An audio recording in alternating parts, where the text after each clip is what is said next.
In this video, I will show you step by step how you can bypass an update on your Android phone. So step number one is to take your Android. You then want to go up, you want to select settings. Now, once you are at the top of your settings, right, you then want to scroll down until you see the option for software update. You then want to click on this and then you want to go down to where it says auto download over Wi-Fi and you want to make sure you disable this.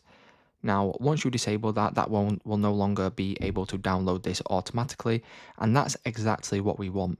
If we want to bypass one, as you can see, there is currently an update that I need to install, but actually I do not want to install this update.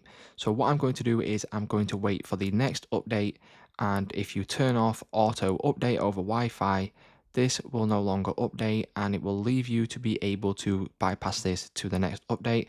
And then when the next update comes, if you go over to obviously the update page, you will then be able to click on install if you want to update it from there. So it's just that simple. That's how you can bypass an update on your Android.